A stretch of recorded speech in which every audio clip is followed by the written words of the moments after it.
Welcome back to The Tangent. Today we're going to do something we've actually never done before. But first off, before I tell you what we're going to do, I'll tell you who's in here. So we have Harrison and Tim. Hello. Devin's not here today. He is not feeling good, so we let him have a day off. Screw him. Anyway. You got a replacement. And then we have our replacement, but Jay is back with us one more time. She'll probably be a in and out permanent fixture in our podcast. She'll be here, and then she won't be here. As soon as we can figure out how to tie her down and make her stay here. I actually found out Easy act. So Nick and Jay, until right now, have been on the same amount of podcasts. Like until today, and now Jay she's just one ahead. Yeah, one up on him. What's up? How we doing? So Nick, we all remember Nick from our D&D, and Jay, who's been on a couple other podcasts, but now Jay just beat him. But anyway, today we're going to do something different. Today we're going to do a reaction to something that we have been discussing for what 2 weeks now. So Offcast, I believe. Offcast, absolutely. Offcast, something that as a group we've been discussing. So I've gotten into a new podcast done by a couple, Dan Cummings and his wife, called Scared to Death. And they just tell horror stories. Yeah, and I love horror stories for a long time, and I had an old friend who loved, like, real life horror stories, people telling their horror stories, and he got me into. Well, and that's what Scared to Death is that these are stories that Dan finds on the internet that are true, but he's not sure how true. Like, you can only show so much evidence in this, that, and the other. But Tim brought up this story to us that I had never heard of, and apparently he's been showing it around to our friends for a while, but I'd never heard of it. Yeah, I've been trying to show it to as many people as possible, but it's a bit lengthy, and it's rather unsettling. So the recording we're going to listen to is about an hour long. So we're going to react our best we can. If I do have to pause the recording so we can talk about something, we can. But for the most part, we're going to just do our best to try to listen to this guy tell his story. It is called the Kimberly story. So without any further ado, because like I said, this video is about an hour long, I'm going to go ahead and get started on the story. So just to reiterate, me and James already know this story, but Harrison and Jay do not. So let's see how freaked out we can get. We'll get fresh reactions from the two of them. I can't be on my... All right, here we go. No. Okay, this happened when I first started teaching in El Paso, Texas. That's where I first started teaching. Walter Clark Middle School, where I worked. There was a young lady named Kimberly in my classroom. And Kimberly was a very quiet, very shy girl. It's not picking up as well. And she was in my class for about 2 months when she finally disappeared. We don't know what happened to her. So we contacted the counselors and said, look, I haven't seen her in about a week. And they said, yeah, we've tried to contact the parents. We're not getting a response. We don't know what happened to her. We're just going to assume they just left and they moved. Okay. Well, I guess it was about a month and a half later. I was teaching class and the door... So I'm going to apologize. The recording is very low. So you guys will only pick up a little bits and pieces of it. Harrison might just have to adjust some stuff on the recording side of it to see if we can get it louder. I'll put a link in the description if you want to listen to it. Yeah, there you go. We'll put a link in the description so you can actually listen to this actual story. But we'll go ahead and continue. And who's it from? I'm sorry? And who's the one that it's from? BB Investigations? I don't know what BB Investigations... This has been reposted up by a number of people.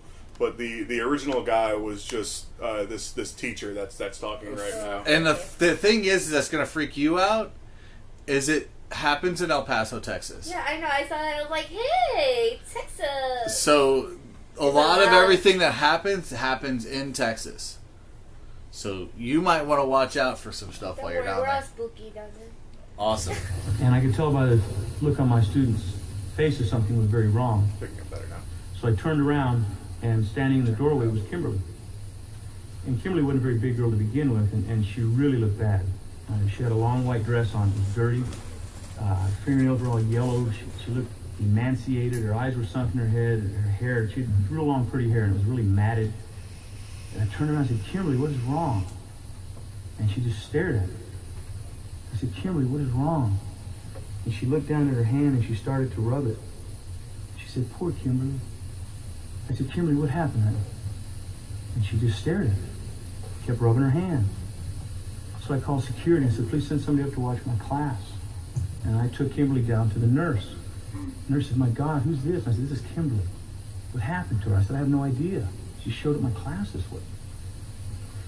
Well, at Walter Clark Middle School, all the students were allowed to pick a teacher to be their mentor to help them if something happens. And Kimberly had listed me as her mentor. And that's how I become involved in this story. The security said, we need to call the police, obviously, the condition she's in, which we did. And the police officer that showed up, his name is Johnny Guerrero. And Johnny is still a police officer in El Paso. He's a high-ranking detective now, and we're still very, very good friends. And it started because of this Kimberly story. Johnny came in and introduced himself. I explained to him what happened. And he said, well, we need to get her to the hospital first thing, and then we need to try and locate the parents. So they take her to the hospital. In the hospital, they give her IVs. They find out she's very, very, almost starved. And they also find that she's in a state of shock, and they say she's insane. And they take her to Alpine, Texas, that has a sanitarium for people who have severe, severe problems. And they take her over there. Johnny contacted me about a week later and said, hey, I have to go to her house. Would you like to go along? I said, sure, absolutely. So her house was in a little town called Fabens. Fabens is right outside El Paso, right off I-10. And it's about a 200, almost 300-year-old town. It's been there forever. It's right on the border of Mexico and the United States. So we drive to Fabens. We exit. We go down a street called Shoemaker Street, turn right on First. And there's these old houses, real old houses, 2-, 3-story houses. They've been there since the turn of the century. A lot of trees, really old area. And a lot of houses are abandoned. People not even living in them anymore. Well, we get to Kimberly's house, and it's a 3-story red brick building. Very, very old. Very narrow. It's funny, it's a very narrow house. Now, before I go any further, I told you I don't believe in ghosts or any of that kind of stuff, and I don't. I still don't. Johnny Guerrero believes in everything. He's very easy to spook. And he's a heck of a police officer. He's been in shootouts. He's been in everything. He's a very brave man. But he's scared of everything. Okay? So we go up to the house, and you got to walk up these old steps, and Johnny's looking, and he goes, man, that's a spooky-looking place. I said, yeah. He goes, well, you go first. I said, Johnny, you're the cop, man. You got the gun. Oh, yeah. So he walks over and he grabs the door, and I can't really explain this, maybe a gust of wind or whatever, but as soon as he grabbed the door opened. Johnny goes, now you're going first, man. I said, I'll go. I'm okay. I'll go. I don't care. So I walk up the stairs, and we walked in very dark in there. And one thing I noticed was the smell. It was a dirty, dusty kind of smell, almost a burnt smell. I'll never forget it, but it's hard to describe. And there's one big room as you walk in, some couches and stuff, and then there's a set of wooden stairs that go up to the second and third floor. And we went up there.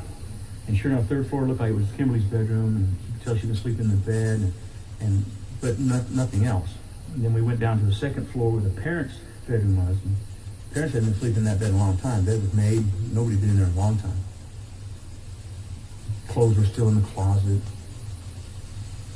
Go downstairs into the living room. Past the living room, you go through a hallway, and there's a kitchen. So we walked in the kitchen. And boy, there was a funny smell in the kitchen. It was a weird smell. And Johnny's looking around the cabinets and stuff. And I can't tell you why, but the refrigerator caught my attention. Because maybe it was old. It's one of the big old round ones. And I opened it. And the smell almost knocked me down. On the inside of the refrigerator door was a dog. And it had been tacked to the inside of the door with nails. And been completely disemboweled. All insides were out. And it stunk terrible. Well, Johnny called down the control. They come down, remove the carcass. Johnny said, hey, give me a report back. I need to know what happened to that dog. Tell me anything you can. They said, sure. I guess about another week went by, and Johnny said, hey, I want to go talk to Kimberly. I'd sure like for you to be there. I said, sure, yeah, absolutely. She knows you, she doesn't know me. I said, sure. We got to go on a Saturday. Go out to Alpine, about an hour and a half away from El Paso. So we're driving to Alpine, and Johnny's kind of quiet. I said, Johnny, what's up? He goes, oh, man, we got to report back on that dog. Oh, what did it say? Well, the dog been completely disemboweled. I said, yeah, pretty obvious. He said, but it was disemboweled with 2 fine razor-like objects. It's almost surgically removed. Everything perfect. I said, really? He said, yeah, it's weird. He said his tongue was cut out. And the dog had a collar on. You couldn't see it because it was kind of bloated up a little bit. You couldn't really see it. Had a collar on it, and I guess the dog was named after a linebacker for Chicago Bears named Dick Butkus, and he called it Butkus. And I said, yeah, I've heard of that guy. I said, but the weird part, we found his hair inside the cavity of the dog. I said, well, the dog's got hair, Johnny. He goes, no, that's a Rottweiler mix kind of dog. They have short hair. We found real long hair inside the dog.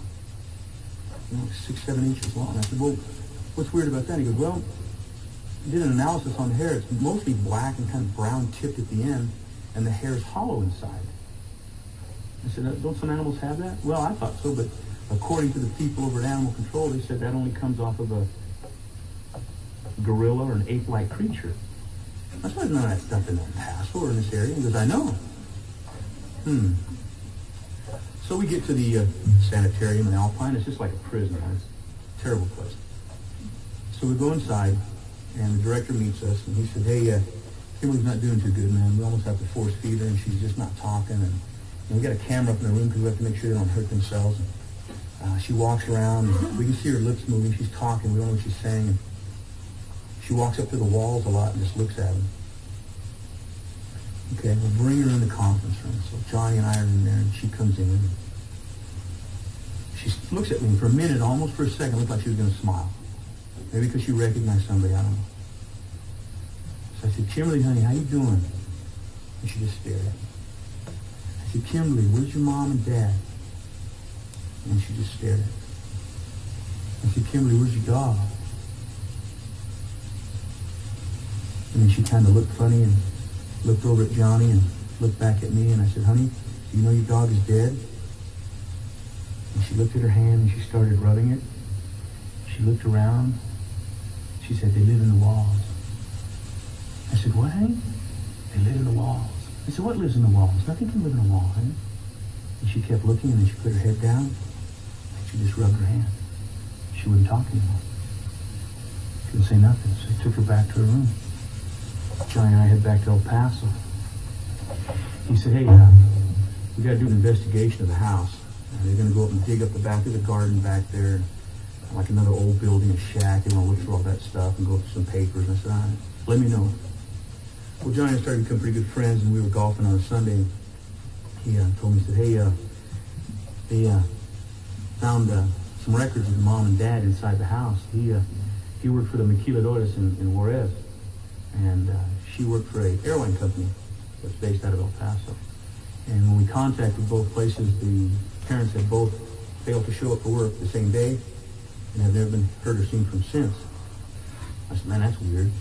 And I said, well, yeah, and we also, digging in the back, they found human remains. They found bones. They only ever found one skull, but they did find enough evidence to indicate a male and a female. And through dental records, it's Kimberly's father. I said, man, that's freaky. He said, yeah, and what's even weirder is the bones have been chewed on. I said, well, animals do that, Johnny. Little mice and field rats and stuff will get in there and they'll start chewing on those bones. He said, yeah, but these things had 2 fine razor-like teeth chewed on the bone. So no animal has razor-like teeth. He said, I know, and we found hair on the bones. And I said, let me guess. He said, yep, same kind of hair we found in the dog's cavity. He goes, and I don't know, man, it's kind of spooky. We're going to have to, he goes, you're not going to like this, but I'm going to have to go arrest Kimberly. I said, for what? He said, well, you tell me. Parents disappear, we find the remains out back, she's living in the house. I said, are you going to try and get her for murder? He goes, yeah. He goes, and I don't think she did it, but, you know, it's the only evidence I have right now. I said, man, I don't like that. He goes, I know. He goes, you want to go with me? And I said, well, yeah, because she's going to be kind of spooked. All right. we haven't really said a whole lot. You guys are just listening to the recording. I was gonna say we should just not record this. Well, anyway, so That's intense. just from what we've heard so far, what do you guys think? I mean, the hair thing threw me off, and then I said Right. the teeth thing, Right. and I got some So- goosebumps. As of right now, you don't really feel like it being a horror story. You just Yeah, feel this like this just something. this, we're still in the build up phase Yeah, for it's real. Eerie, like.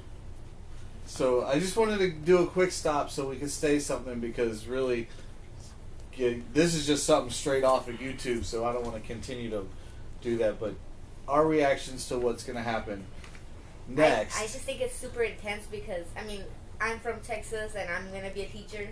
So I'm like listening to this and I'm like, ooh, I would not get paid enough for that. Right. But I it's really intense. feel like we're doing like the equivalent of a teacher throwing on a movie for this podcast right now. Yeah, Worth that's pretty much what we're doing. Okay. All right. I'll go with you. So we head over to Alpine, and we get there, Border Patrol. There's a helicopter out there. And we go inside, and the director's waiting for us. He goes, yeah, Johnny called and said you guys were coming. We went to go get Kimberly ready, and she wasn't in her room. And Border Patrol's out looking for her. I said, what do you mean she wasn't in her room? Well, we went in to get her. She wasn't there. How can she? This is like a prison, man. How can she escape from here? Well, we don't know. I said, man, you guys are in the middle of nowhere. If she gets out of here, she's going to die out here. This is desert all around here. Well, that's what we have the Border Patrol here. We got a helicopter looking for. We got everything going. We can't. I don't know. That's impossible. I said, I know. And he said, and she was actually getting better. She started to talk to us a little bit. She was starting to eat more. We gave her a job in the kitchen. She was working. She seemed to be a little bit getting better. Except, so they had some problems with her because working in the kitchen, she would always go into the meat locker and they'd find her in there eating raw meat.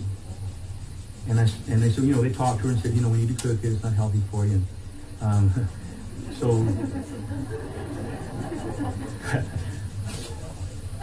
So we headed back to El Paso.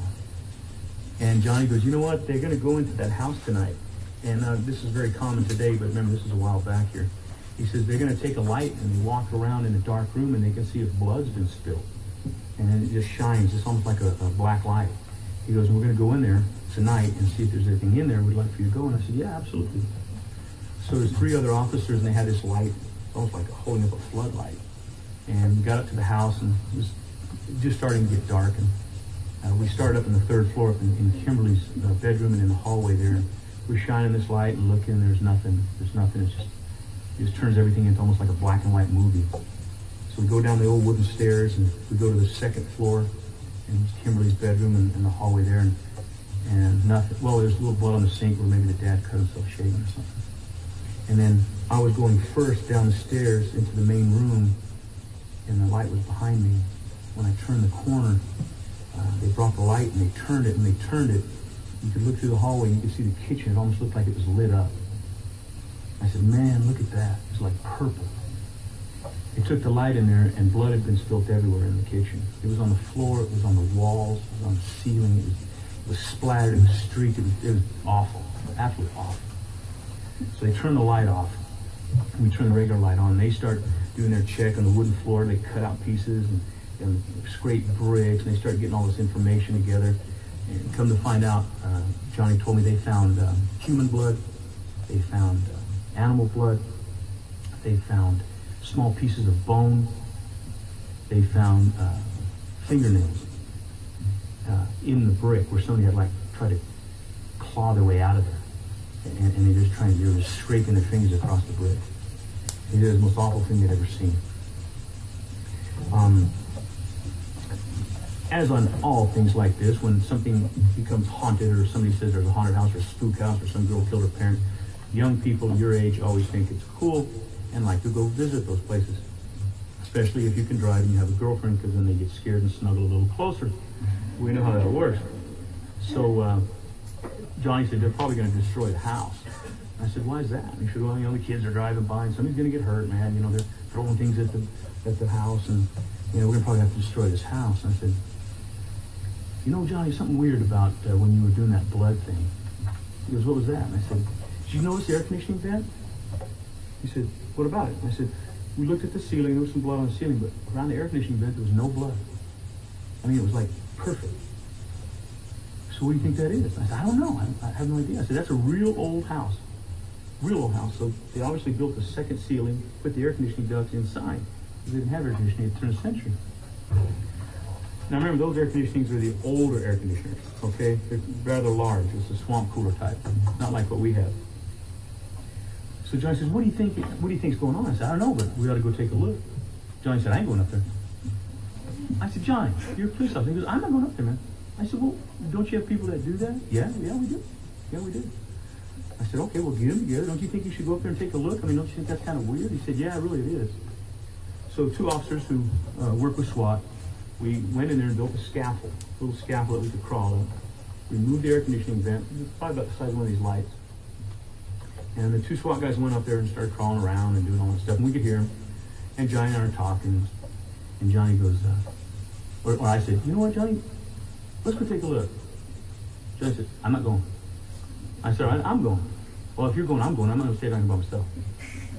I said, all right, well, let's go take a look. I said, I don't have a flashlight, though. You know, he said, well, you know what?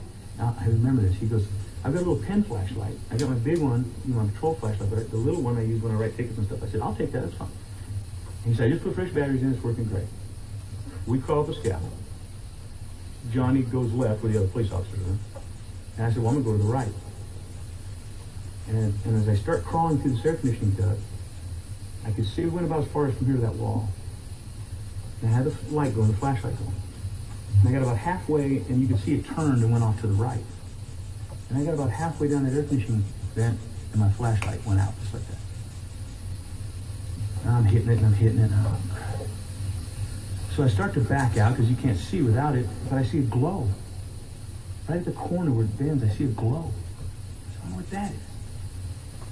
So I slowly start crawling towards that glow, and the air conditioning vent goes off to the right, and it went so far back and I couldn't even see it. It just went into darkness. But about 10 feet in, there was this recessed area where the air conditioning and heating unit would blow the air up and bring it out into the house. And there was a glow coming from in that area. So I decided to crawl and take a look and see what that glow was. So I crawl a little bit more, and I get close to that recessed area, and I peek around in there, and I see a pair of feet. And then the feet moved. And then I was going to be the fastest fat man that ever crawled out of an air conditioning.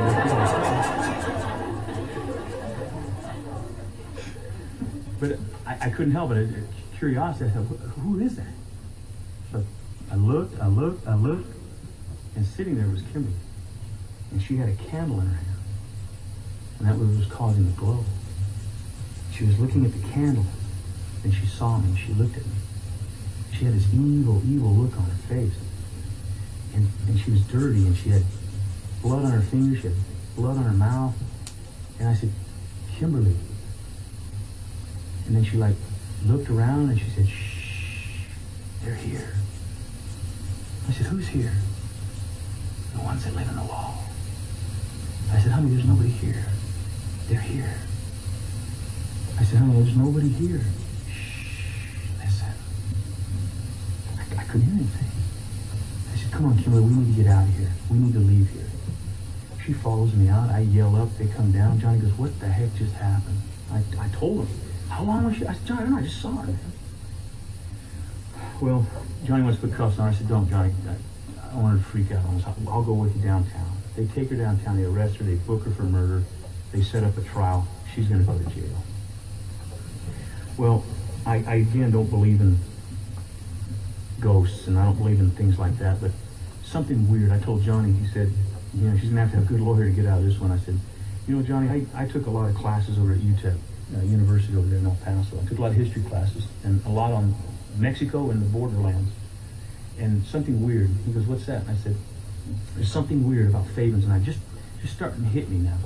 I said, there was an old mission in Fabens, and the priests in this mission were executed because supposedly they were disemboweling some of the local people. I said, John said, you kidding me? I said, no. He goes, can you bring the book? I said, yeah. But I still have it. It's called Spanish Borderlands. So I brought the book and I showed it to Johnny.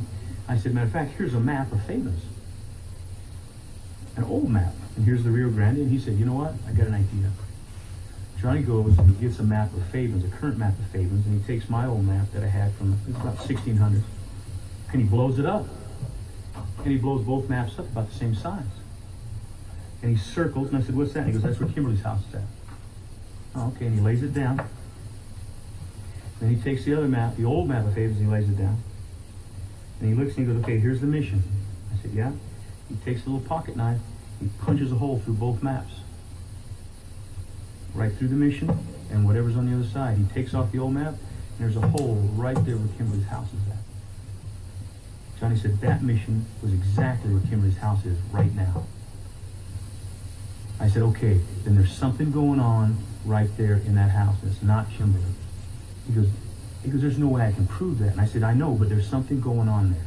He goes, how are we going to find out? I said, I don't know. I said, don't you have one of those detectives, or sergeant? As a matter of fact, he came to our school one time. He deals with the paranormal and the witchcraft and all that stuff. He talks to kids about, yeah. All right, So so this is far enough from where you live that I'm okay with living there still. all right, so they now find out that where the house is at, where was this old mission was at, and a lot of freaky crap happened around that mission that you'll find out here shortly. But Yeah, I was looking for the book right now. what Yeah. book? The one that they said. Spanish Borderlands. Oh, okay. Oh, by the way, we're locking our door when we have children. We're in Texas, of course we are. No, you're in Texas. You don't need to lock your doors. You guys have guns. You still lock your You doors. still lock your door. Oh, I don't lock my door. I just have guns. Oh no, I meant we lock our bedroom door. That's what I was referring to. Oh, of course. I would be damned if a little kid wakes me up on the side. I'm going to kick him. I don't care if it's my child. If I see that in the morning and I'm half asleep, my kid's going to get knocked out. So they might as well. All right. Or can we lock their doors? That way, if they're out, we know that it's paranormal and we just like We yeet lock them to the them church. in. All right, Okay, so- we'll talk about that later. So we're gonna learn about this little mission that they found that this house was built pretty much right on top of. But don't we need to talk See what he about said. how far Oh, I away found it out. was from the actual place? Like, how far was her home from? It was like an hour and a half, wasn't it? That's That what they town's said. small as hell. Yeah, I mean, I just looked at from the where size the of it. from where the asylum was, it was about an hour from El Paso. So it might have even been a little further than that to where this asylum was. But yeah, They have one gas station. how On the they, plus side, they said the river that's named after my city. Wait, The- they have one. that They my have city's one named gas after. station. They have one gas station. What kind of gas station is it? It's a Shell. It's a Of course, a lot of They those. also have an airport. those motherfuckers. Well, that's they- where the mom used to work. Well, They need a her quick city. trip in that town. I did not know what a quick trip was. Really? Quick Trip's not really that Okay. prominent in Texas. So it takes about another Yeah. week. And Johnny shows up Not at in school Illinois, apparently either. just about the end of class. And so I rewound it a minute or so. so the bell rings, the kids leave, and I said, Johnny, what's up? Well, I talked to the sergeant. I said, okay, what do you say? He wants to go to the house. I said, all right. He wants to spend the night there. So he found a I said, sergeant okay. that deals with the paranormal for the police force. Yeah, he specifically was a sergeant that dealt with like occult members and things like that. So So he wants to go to the house now. So he wants to not just go to the house, but he wants to spend the night at the house. So I goes, I ain't gonna do it. this is where it gets crazy. I said, Johnny, what can get you? It's 3 grown men. You I'm both have surprised guns. that they let him I'll bring go you one of everywhere. mine. He said, no, You man. want to join us? Sure. Why does we? I said, Johnny, I don't know. He knows something's going on. Well, sure enough, the sergeant meets us. I talked to the sergeant. I said, Sergeant, you believe in ghosts and stuff? He goes, no, I don't. But I got to prove that they're not there. I said, okay, that makes sense. He goes, no, I want to spend the night there. And I want to see what's happening. I said, sure, I'm in. Johnny reluctantly was in. So we get to the house at night. Did Johnny want He to brought go a sleeping too? bag because in the main room there was 2 couches. Reluctantly said he's going to go. And the sergeant stayed in the sleeping bag on the floor. We brought the deck of cards, and you know what? All houses make noises. Apartments, wherever you live. They settle, the wood warps, creaks. All houses make noise. You hear your house making noise all the time. And we heard noises, sure, but nothing that would draw any suspicion. And so we're playing cards, and it's about 2 o'clock or something like that in the morning, and we're finally, that's it now, we're going to bed. And I don't know, it was an hour later, I wake up. And the sergeant's sitting up. And I look at him and I said, "Sarge, what's up?" He said, "Shh, listen." I don't hear anything, man. He said, "Shh, listen, it's upstairs." I said, "Let me wake up Johnny." He said, No, shh. He goes, "I'll be right back." I said, "Well, let me go with you." He said, No, you've got to stay. Okay. So he gets up, turns on his little pen flashlight. I can see him going up the stairs. So I kind of lay back on the couch and I'm listening, and I can hear him walking, and it's quiet. I can hear him walking a little bit more. I hear him going up to the 3rd floor. It's quiet. It's quiet. I fall back asleep. It starts getting light. I wake up. Sergeant's not there. I wake up Johnny. "Johnny, what? I said, "Sergeant's not here." "What happened?" "No, man, he woke up about 3 o'clock. I don't know. Said he was hearing noises and he went upstairs." "Why didn't you wake me?" I said, "He told me not to. He told me not to go with him." So the funny thing about 3 o'clock is that after listening to a bunch of the... It's the witching hour.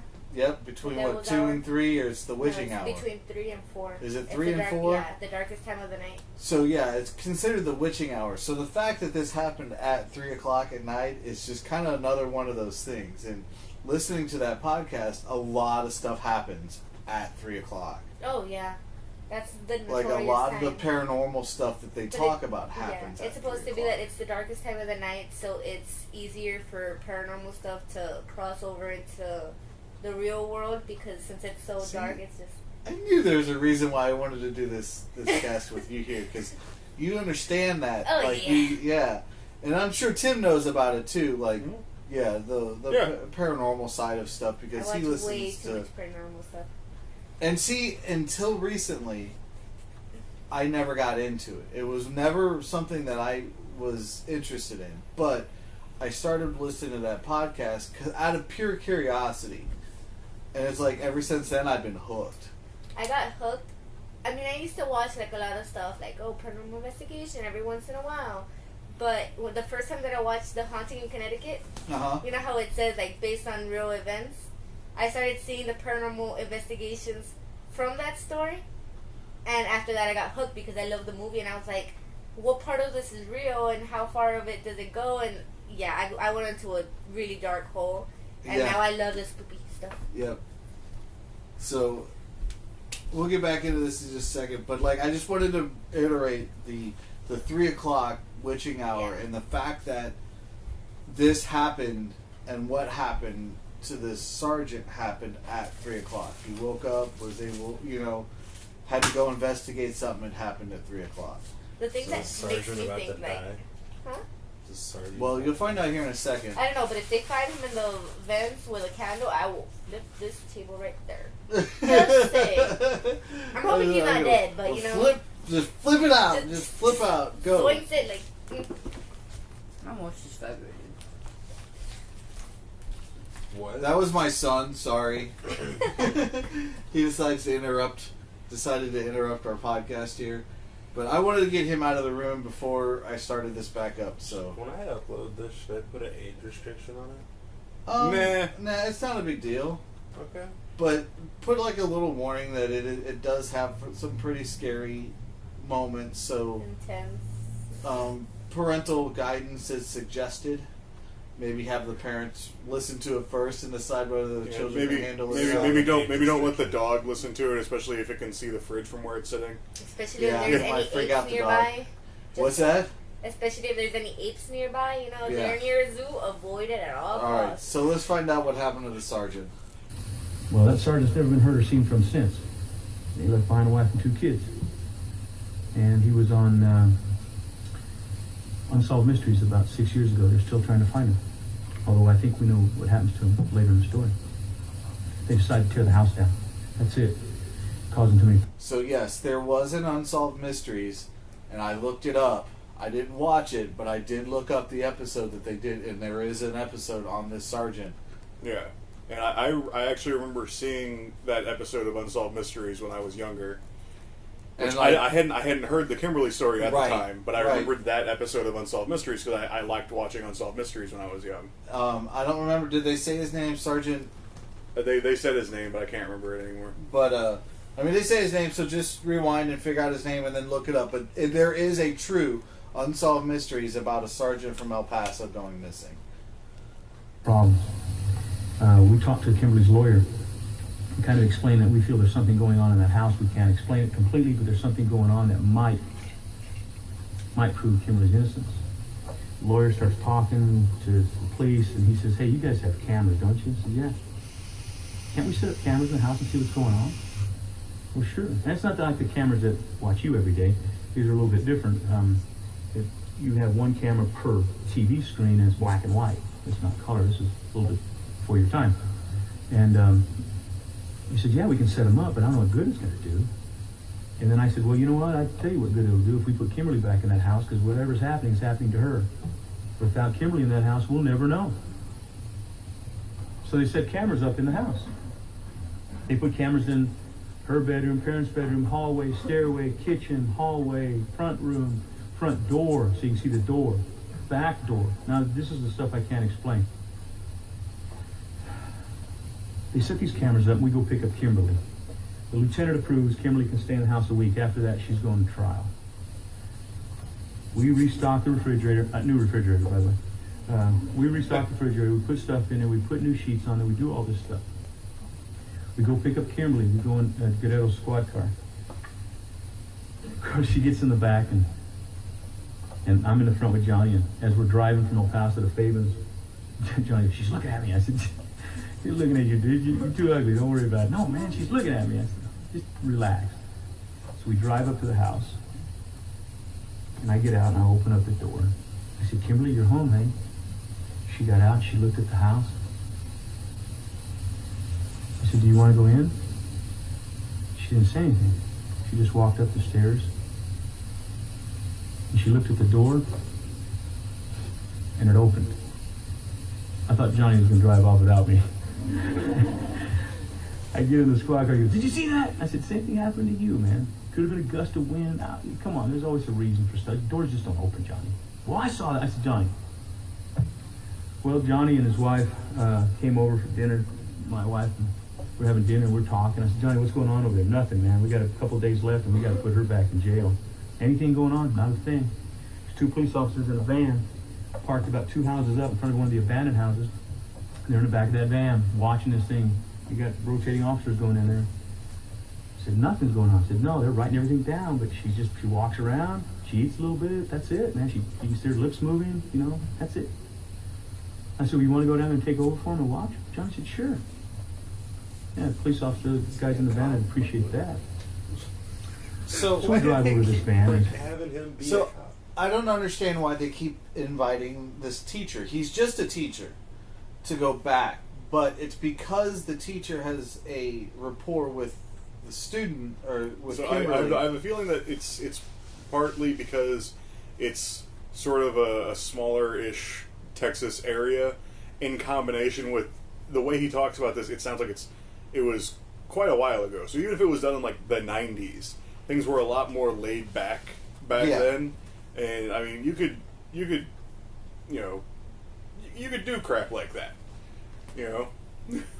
Yeah, and I never understood why. I mean, because I asked the same question to myself, and that's why I stopped it for a second, because you asked the question, why do they keep letting him do that? And I couldn't really find an answer except for maybe small town, or maybe it was just because, she has no parents, and the closest thing she had to anything Was a mentor. was the mentor, which was him. So they kind of wanted to keep him in the loop and kind of allow him to do stuff to maybe help her out, figure out what's going on, see. So that's the only thing I can gather from it. kind of a stormy night, and we park in front of it with my truck, and we go over to the van and knock, and those guys come out and say, "Hey, you guys want to take my truck? Go get something to eat. We'll take over for a couple hours." "Yeah, I appreciate it, man." So they get in my truck and they drive off. And I don't know, it's probably about midnight or something like that. And we get inside this van. It's a regular sized van. The front was pointing that way. And all the TV screens are here. There's 2 seats and a small desk. And of course the 2 chairs to drive it. we're in there looking, and you can watch all the monitors. And monitor 1 was Kimberly's bedroom, and she could see her, she was sleeping. And in the hallway and the stairways, you can see all these different monitors. So we're looking, and I said, Johnny, what's that notebook? And he goes, well, anytime something happens, the police officers write it down. So he's flipping through it. Yeah, she got up, she walked around, blah, blah, blah. He's looking, he's telling, he said something about a dog. I said, what dog? No, it's about a dog. I said, there's no dog in that house, Johnny. The dog's dead, matter of fact. He said, well, there's a dog living under her bed. So it comes out from under her bed. And I said, where? Read it to me. So he goes back, he said, let's see, right here. Dog licks her hand. I said, can you go back, check that tape? He went, yeah. So he had a little video thing and puts the tape in, rewinds it to that time. Sure enough, Kimberly walking into her bedroom. She sits at the edge of the bed. She lays down, her hands hanging down. Dog comes out, licks her hand. She takes and she crosses her hand across her chest. Goes to sleep. Johnny goes, see, there's a dog. I said, no, that wasn't a dog. Well, what was it?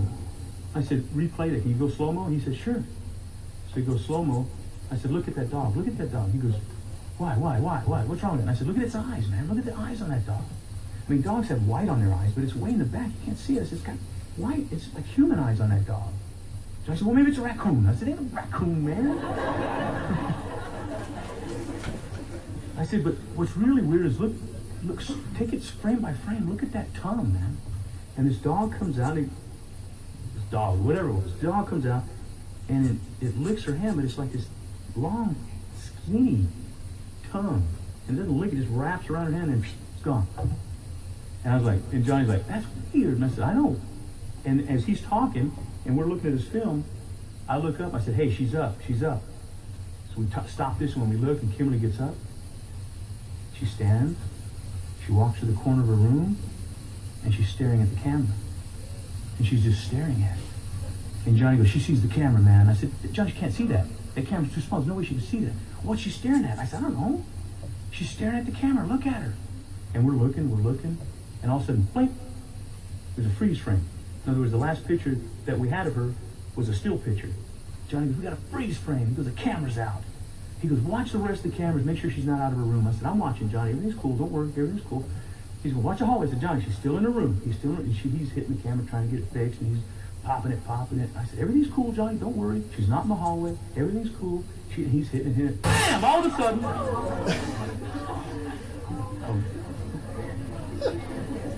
I'm sorry. Well. I'm sorry. If I'd have known that would have... You knew that too. You're rude. All of a sudden the van just rocks. I mean, just like it just goes, boom. Yes. It rocks like 2 feet. And Johnny goes, what was that? And I said, somebody hit the van. And he's still looking at the camera. He goes, keep watching the monitors.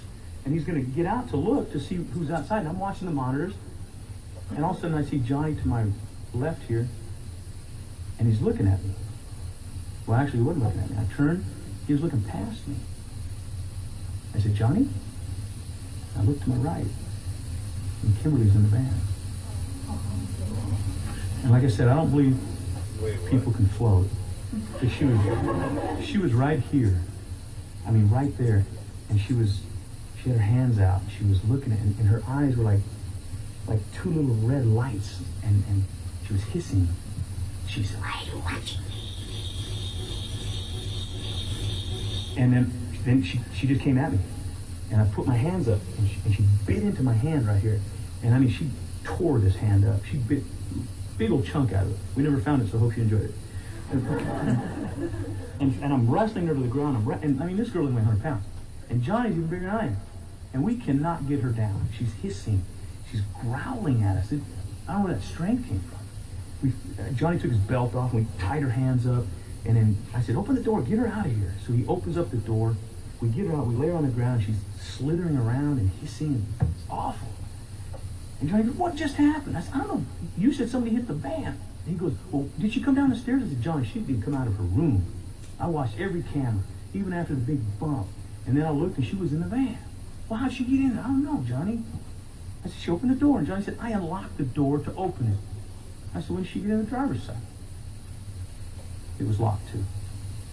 I can't explain how she got in that van. I can't explain. Squad car comes in. we take her down, take her down to the police station. I went through about 3 surgeries on my hand. She's going to go to jail. The house is going to be destroyed. Evidence looks like it was her. Now, so I guess it was 2 weeks into it. Probably about a month into it. And Johnny said, you're going to have to go to court. And I said, yeah, I know, I hate that crap, man. You're going to have to testify against her. I said, I'm not going to testify against her, man. I just think something's making her do whatever she's doing. But yeah, but you're going to have to. I said, yeah, I know. I said, but Johnny, when's the house going down? He said, next week. I said, Johnny, something's got my curiosity. He said, what? I said, what was under Kimberly's bed? Johnny said, I don't know, and I don't care. I said, Johnny, it'd be we could go up there and look. He goes, nope, we don't need to go look. I don't care. I said, come on, we'll go during the day, Johnny. Okay, so I did know that little jump scare was going to happen to you guys. I know. I would know over here, like, looking little stuff, paying I attention, and didn't you really care. literally called me out, like, don't listen to this part. I'm like, okay. Well, the thing that I wanted you to really listen to was, like, what happened. Not really the fact that he pounded on his desk that he's talking. No, but, well, So, I mean, it was the disemboweled dog's tongue and everything else. we don't know what it was. It had to be. They used it. Well, hold on. It's a ghosty. It's a There's some other things later on that might explain of what it could be. Anyway, but the fact that she made it from the house to the van without being seen by the cameras. So they had her in the house? Yeah, she was in the house, in her room, in the house, and they're in a van on the outside in a surveillance So they let van. her be in the house, or? Well, they have her under surveillance, and what it was is they wanted to try to prove that there was something going on in the house that was causing a lot of what's going on. So the only time they ever saw stuff go on in the house is when she was there. So they put her back in the house under surveillance so that she couldn't get away, so that they could try to figure out what was going on in the house. And they just happened to go there that night, and that happened. I mean, and did you hear her? She's like, why are you watching me? Like That would freak me to F out. There Have was a girl no way come. that she would know that they were Right. watching her, because they said that the cameras were small. They were right? probably the little, like, CIA style cameras. like button where cams and button stuff. cams where it's like just a small pinhole in the wall so that the camera could fit in. But she probably had no idea. She probably knew that there was cops out there watching the house, so that she couldn't get away. But she had no idea she was completely under surveillance. Or how would she know exactly where it was? Even if she did know Right. that they were watching her, Right. because But then again, you have your room, right? and then she's on the 3rd floor. Think about your own bedroom, the bedroom that you sleep Do in not every night. dare Hold make on. me think of my bedroom when I'm watching this. Hold on though, but Rude. think about this. Like, if there was a random black spot on your wall, would you not notice the difference? You would see it. It would eventually come to your, what the hell is that? And then you go up and look at it and realize it's a camera and somebody's watching you. That's probably a lot of what happened, is that she noticed a little black spot in the wall, that wasn't there, and she'd lived in that house for how long? Or she's just maybe the circuit breakers in her room. What? Yeah. How the hell did circuit breakers come I into know. anything? He's trying to figure out what made the camera stop. Yeah. Well, and yeah, you never know. I mean, Demon. maybe, if you believe in the paranormal, Maybe- which I maybe try she, my like- best to believe in Well, I mean- certain things. But I mean, in a truthful, you get asked this question: have you ever seen anything in your life? Which we can talk about at the end. But like me, it's never happened to me. I mean, I've done some crazy crap and gone to some places that are supposedly haunted, but I think that this is a ploy to get tourism in this town.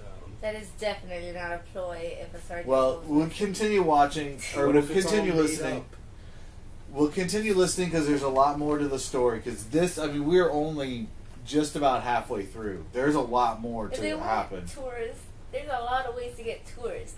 Bloody. There's one way. Anything is no. Yeah, it is. Anyway. Well, Oh, and by the way, that It's a chainsaw one next to their gas houses. station is closed permanently. Oh, lovely. I just noticed that. Anyway. No. I said, come on. I just want to see what's under the bed. Johnny says, all right, fine. But this is the last time. I said, okay. It was a Sunday. We didn't even go golfing that Sunday.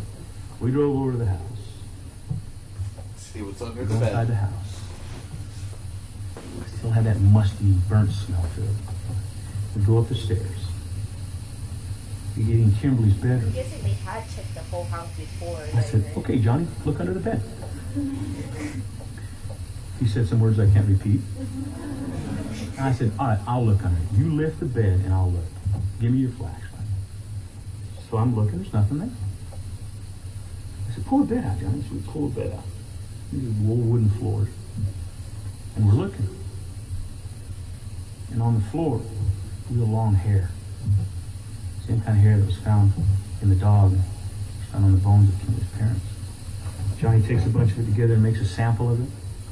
Puts it in a little sample folder. We're looking around. And I said, look at that wall, Johnny. Look how weird that is. And he said, what? I said, look at the bricks here, man. The mortar's loose right here. Sure enough, you could grab a brick and pull it right out. And you could pull all those bricks out and stack them up, and it made like a hole you could crawl through. And these houses were built during the century. They were built with double walls, mostly for insulation, but you could also put piping and stuff like that in. Later they put electricity in that. And there was like, we pulled all that out, and there was like a walkway. Real thin, narrow, but it was a walkway. Shine a flashlight in there, and sure, you could see it's real dark in there. I said, Johnny, look at this. He goes, I ain't going in there. I said, come on, Johnny, this is cool. There's got to be something going on. We can find this out. Well, what got Johnny to go was, as soon as I turned the flashlight on and looked down, I found a ballpoint pen laying there, a ballpoint pen. I pick up that ballpoint pen, and I shone the flashlight on it, and I said, Johnny, look at this. And the ballpoint pen said, El Paso Police Department. And it had that sergeant's name on it. He goes, we got to go. I said, yeah, we got to go now. So we're in there, and we're crawling along, and then the wall turned to the right. It was at the corner of the house. And it's real cold and damp in there.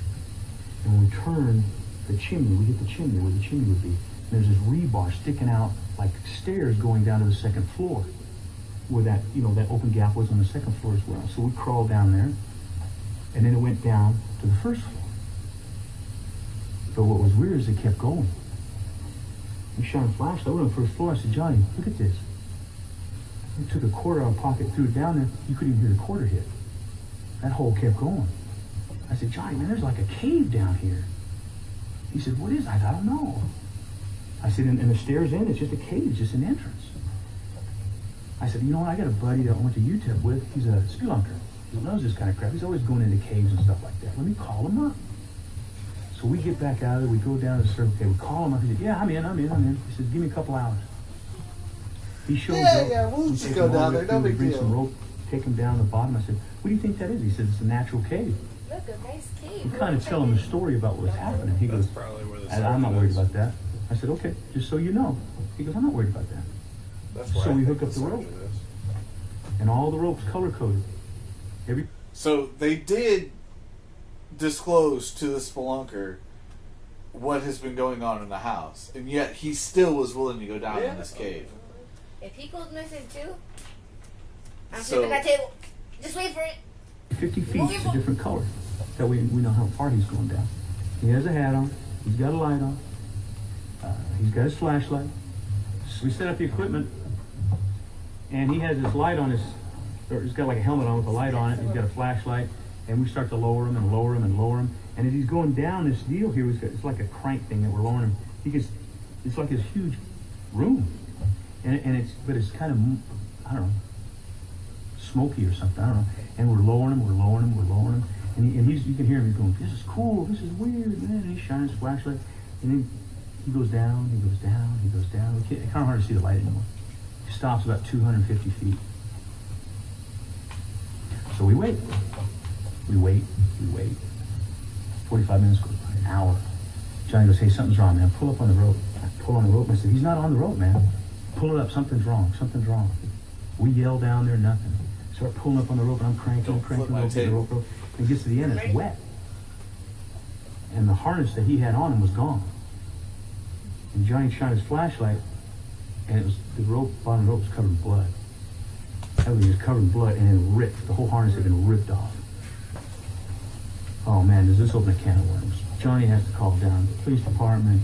Next thing you know, they're going to take the house out. They got to investigate what this cave is. They remove the house off this, and it's a natural entrance into the ground. And they remove this house, and here it is, a natural entrance right into the ground. National Geographic comes out. They want to do an investigation. They send a team down there. It gets in the paper. There's people all over there. What was this? What's this entrance to? National Geographic said it was a huge, huge room about this, I don't know, a couple hundred yards wide and long. Said when they got down in there, no body was found, no harness was found, nothing was found down there. It was very musty. It was almost like ash. When they come out, they'd have ash on their skin and clothes. They said there were little pockets that kept going, but they were too big to get in there, and they could hear noises. They had no idea what it was. Because it caused a lot of problems, and they decided to seal it off. If you go to Fayetteville, matter of fact, one of my students brought me the picture of this last year. They sealed it off with a big concrete barrier and a big metal plate, so nobody can go in there anymore.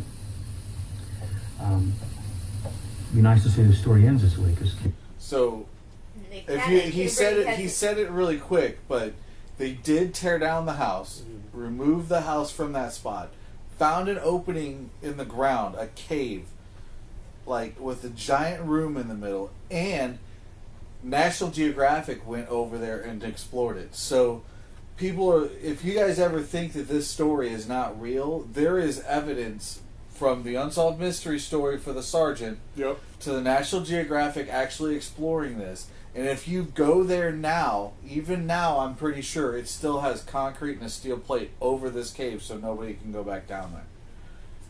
So if you guys want to take a little haunted trip down there when you're in Texas, Yes. you see, I figured she'd That's say like 10 It's hours already away. close. That's 10 hours away from Rio. How far is it from Houston? Progress. More. Check. It's all the way on the left. Check. All the way on the left or what? Okay, so he did say it's outside of El Paso, and it's pretty much on the border of Texas and Mexico. You see? Check how far it is just going straight through the border. Just let's go down the river. Or up the river. Take a detour on 10 your way back down. hours. From Rio. Okay, check from Houston. Maybe it's shorter from Houston. We could do it. It's closer from Houston. Okay, one day. No. One day. Dude, truthfully, I would do it because there is a haunted place here in St. Louis Well, called there's the a Lemp haunted the map. Lemp Have you heard Mansion. of the haunted map? I've heard of it. You go through every state and you go into like a couple, like at least one haunted place in every There's state. two places I want to But, yeah. visit, and I want to revisit the Lemp Mansion. The what? The Lemp Mansion. It's here in Oh. St. Louis. Is that the Lemp Yes, family? Okay. the Lemp family haunting. And I also want to visit the Winchester house in San yes. Jose because I heard that place is pretty wicked because it has like stairways that just go into the ceiling, doors that open into walls, windows that look into nothing, and Dan Cummings from Scared to Death, they just did I just listened to his story on the Winchester house. But you'd have to listen to it because it's really complicated. But I wanted to stop and at least iterate to you guys. They did remove the house and found this cavern. So, again, he just said, you would think that the story ends there, but it doesn't. I mean, if you Well, look you here, can. we still got 15 like minutes. 15 Well, yeah, minutes. because it's the Kimberly story. So what happens to Kimberly? So, Kimberly did go on trial, and she was found guilty of murder. Because of the popularity of this thing happening in El Paso, the trial was brought to Arizona. And that's how I became familiar with Arizona, fell in love with Arizona, and decided to move here and teach here. I would keep coming here from El Paso, and I liked the place. And Kimberly was found guilty, and she was sent to a prison, a female prison. what's your question? Say your question. Why was it brought to Arizona if it happened in Texas? That's what I was- So because it's a murder trial that's tried in the federal court, and the defense could argue prejudicial against the jury pool coming from the area that she lived in. So they can petition the court to move the trial to a different area to get a different jury pool that wouldn't be as prejudiced against the defendant. Very well could not have heard of any of the story because I mean, if you listen to the rest of the story, how much of the story was already in the paper? The house being torn down, National Geographic. His students even want to go see the metal plate thing. Right. So. The sergeant going missing in the house. I mean, all of that stuff is already going to be televised and stuff like that. So the media in that area is probably already flooded with what's going on. So they're going to want to find somebody who has no idea what's going on to try to put a case on Kimberly. Okay. Close by. We move here. John and I stay in contact. We always talk about the Kimberly deal, how weird it was. So he comes by. Actually, he's going to LA with his kids, and he stops by with the wife, and they stay with us a couple of days. And we're sitting there having dinner, and Johnny says, "So, did you hear about Kimberly?" I said, "Don't start, dude." He said, "No, seriously, did you hear about her?" And I said, "What happened?" "Well, they put her in a prison. They put her in solitary confinement. They wouldn't let anybody get near her. After about a year, she requested a cellmate. She was starting to talk to people. She seemed friendly enough. The first night, or the next morning, after the first night she had a cellmate, they went up to her cell, and only one person was in it. They opened the door. The bottom bunk, they turned the woman around, and she'd been completely disemboweled. Her tongue had been taken out. Two fine like razor-like objects had disemboweled her. They found long hair inside her body cavity. In the very corner of the cell, they'd seen where somebody had cut from the outside in and had removed a brick. And they followed it down into the sewer lines. And that was the last anybody'd ever heard or seen of Kimberly. Nobody knows what's happened to her since then, or where she's been. I think it was close to maybe a week after Johnny told me this. You know, you pick up your telephone and there's somebody on it. So I picked up my phone and somebody was on it. It was like a shh. I said, "Hello? Do you believe? Do you believe?" I thought it was one of those religious calls. Like, "Yeah, I believe, man. I believe." And said, "We're watching you. I said, "What?" We're watching you." Click. I said, "All right. What I'm going to do is playing a prank." So I called the operator and said, "Hey, can you tell me where that call came?" "Oh, you didn't have a call, Mr. Nance." I said, "Yes, I just had a phone call." "Did your phone ring?" I said, "No, the phone didn't ring. But I picked it up, somebody was on it, we were talking." "No, sir, you didn't have a phone. You did not have a phone call." "Okay, fine. Coincidence." Wait, why did you pick up the So phone? I'm telling this story at the beginning. To make a call? Okay, so Oh, okay. I don't know. Have you ever had a landline in your house? Yeah. Okay, and you ever like pick up the phone, but it hadn't rung, but somebody was trying to call you? Yeah. So on old landlines, when you would pick them up, you would hear the dial tone. So he probably picked it up, didn't hear a dial tone, and he was like, "Oh, I just happened to pick up the phone as someone was trying to call me," which is a thing that I've done that when we had landlines in the house. Like I would go to pick up the phone to call somebody, and it was like, "Oh, I intercepted the call before it even had a chance to ring." I've never used a landline that didn't have. Call ready. Well, you probably had the cordless phone. Yeah, where the you cordless phones where you have to like hit talk where you had to to hit. Yeah. You could dial just like on a cell phone. You can dial the number and then hit talk, and then you pick it up. But like old school landlines where they were actually corded, sometimes you could. And you know what? As rare as it is, I mean, I've had it happen to me 3 or 4 times where I'd pick up the phone to make a phone call, and I just happened to pick up the phone before the ring actually started on my phone. Yeah. So I'd be like, "Hello?" Yeah, And then you're like, "Oh, yeah, hey, what's going on?" Okay. Yeah, it's just a random thing that happens, and yeah, it does happen. So, yeah, answer your question. First opened up. And after the first day, I was sitting at my desk, phone rings at the front office, said, "There's a man here to see you. He needs to talk to you about Kimberly." "Okay." "It's a parent." "Oh crap." parent comes up, he sits down, he introduces himself, and he says, I'm a preacher. I said, well, that's great. I don't get visits from any of them. He says, I heard your story. My daughter told it to me. I said, did you get the whole thing? No. But I'd like to come and listen to your story tomorrow. And I said, sure, absolutely. All parents are welcome. He came the next day, listened to the story, and stayed. And he says, Mr. Metz, do you know what the hounds of hell are? I said, never heard of them. He said, they do the devil's evil deeds. And they live amongst us. I said, I don't know. He goes, in Mexico, they were called chupacabras. They see him at night. They see him running around. And they're like ape-like creatures. I said, no, I've never heard. He goes, that's exactly what you're talking about. I said, well, how does that translate into Kimberly? He said, they do the devil's evil deed. Okay. The next morning, Justin Romanowitz, another student who went here, throws a newspaper in front of me and says, Strach, look at this. And on the front, this happened 5 years ago. It says, woman kills children in Gilbert. I said, what sad story, dude. What's this about? And he goes, keep reading, read it. So I'm reading it, and said there was no father at the house, but they were looking for the maid. Felt she was an accessory. Her name was Kimberly. Romanowitz says, that's her. And I said, Romanowitz, I told you, don't get too deep into the story. You're going to start bleeding into too much stuff. I said, just leave it alone. He goes, no, man, that's her. And I said, Romanowitz, leave it alone. It's okay. Remember that story I just told you. I guess another month or so went by. This time the phone rings, and my wife says, it's for you. I said, who is it? It's one of your students, some girl. And I said, oh, okay. Hello. Shh. That fuzzy sound. I said, who is this? I said, who is this?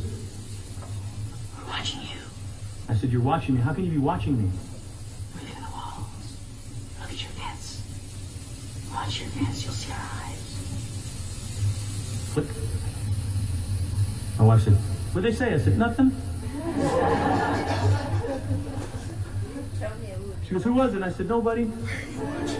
She said, how come you're white as a ghost? I said, I don't know, I don't feel good. The next year, here at school, we had a young lady named Giovanna. She's a cheerleader over at ASU. And Giovanna said, hey, Mr. H, we're going to have a thing for the freshman orientation thing or something. She was part of that link crew. We're going to be here all night. Could you still tell the Kimberly story? And I went, the freshman? She said, yeah. And I said, okay, sure. Yeah, I'll do it. And she was real good. So we had like 100 people. Well, I ended up getting drawn for a deer hunting tag, and if you know me, I'd rather go hunting than do anything. So I told them, I'm sorry, I can't tell the story. I'll do it later, but I'm going hunting. And so I went hunting. I come back. Monday, I come to help register. We were registering Monday, Tuesday, and Wednesday. We were registering students. And Giovanna runs up to me, and she goes, oh my God, Mr. Mann, did you hear what happened? I went, what? It was Kimberly. And I said, really? She goes, yeah, she was here. And I said, how do you know? She goes, because at midnight, we were all in the gym. And I guess there's over 200 students who were in there, not just 100. And they all witnessed it. Somebody yelled, somebody tell the Kimberly story. All the lights went out. I said, hey, that's a coincidence. Things like that happen. No, it all went out. I said, well, it probably went out everywhere, not just here. Well, right next to me was Miss Sugar, one of our counselors. She lives almost across the street from me. And I told her, I said, because when I got home from the hunt, my wife said, hey, reset all the clocks. We had a power surge. And the lights went out for a while. I said, okay, and I did. I said, so honey, they went off at my house. They went off everywhere. And Miss Sugar goes, they didn't go off at my house. Now they're right next to you. I said, now come on. She goes, they didn't. All my clocks were fine. I got on the phone. I called Channel Utilities and I said, excuse me, can you tell me on Saturday night if there was a power surge over here at Hamilton High School? Yes, there was. And everything, all power went out for about an hour and a half. We have no idea. Okay. Also, any place else in town? No, not at all. I said, well, can you check this address? And I gave him my address. I'll be darned. Yours went out too. Thank you.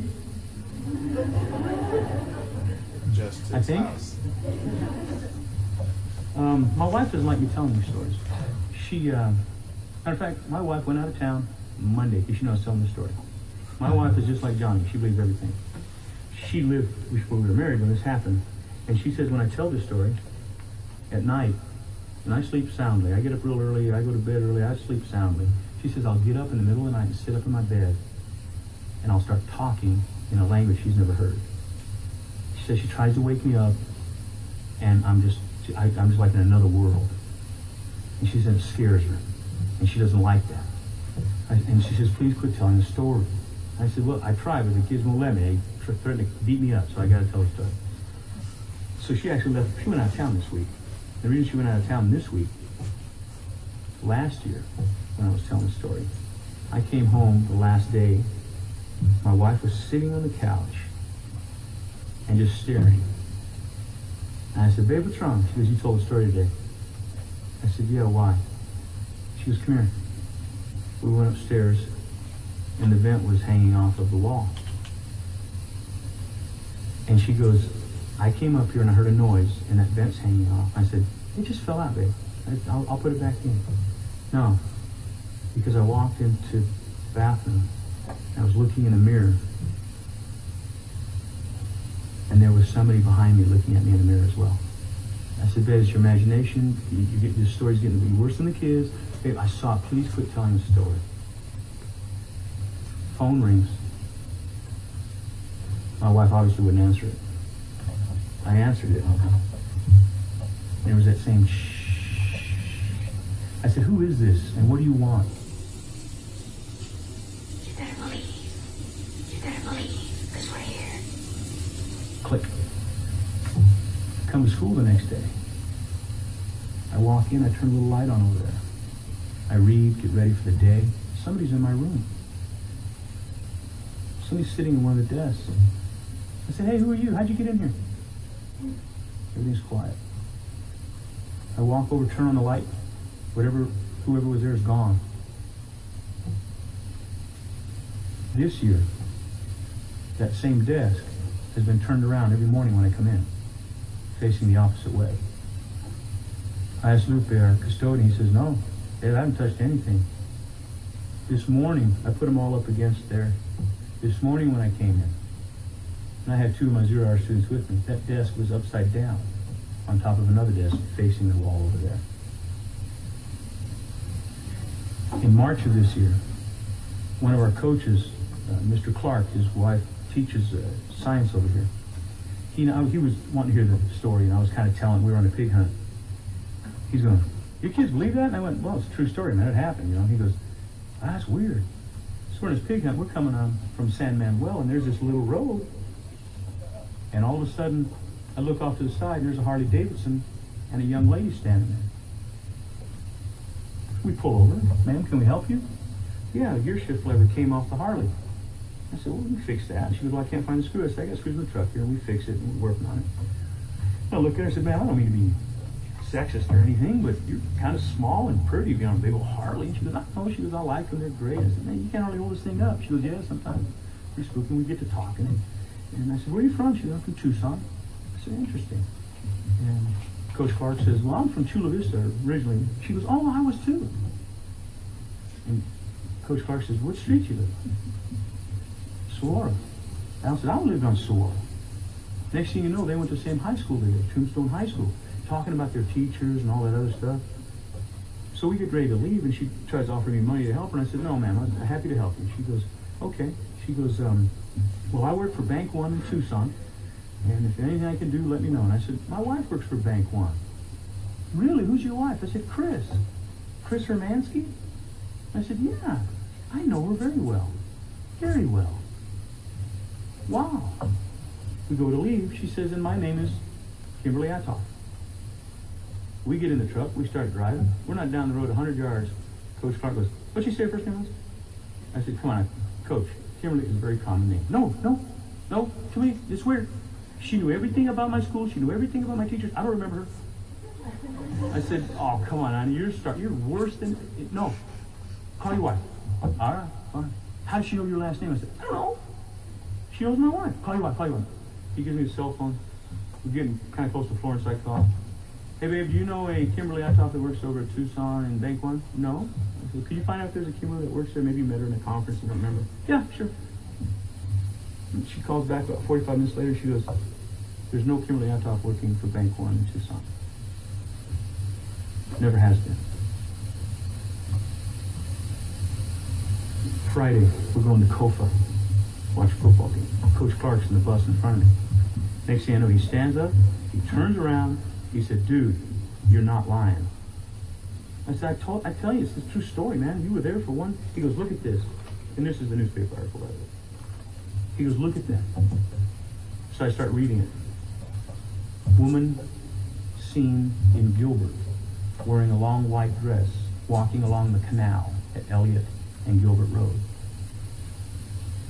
Talked to residents, they've seen her for a long time, even when she was a teenager. The article goes on and says she's probably looking for some dead children. If you remember Romanowitz's story. It goes further and says the father went out there to see who she was. He said, came back and said, "I didn't see anybody." The mom and the daughter said, "You walked right by her. She was wearing a long white dress. It looked like she was floating." And in the newspaper article here it says, he never saw anybody. And they said they see her all the time over there. The problem with this story is it gets the best of you, and you start thinking about it too much.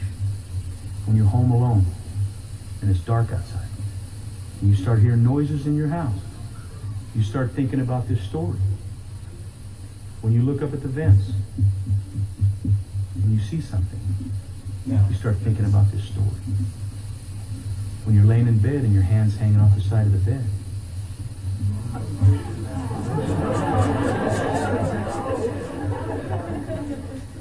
And your poor dog licks your hand and you kill it.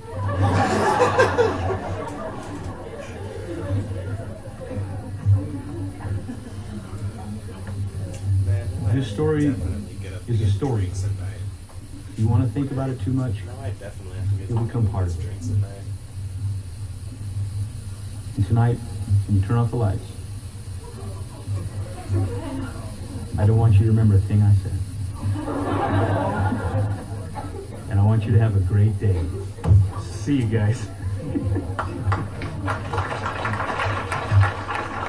All right, so that's the Kimberly story.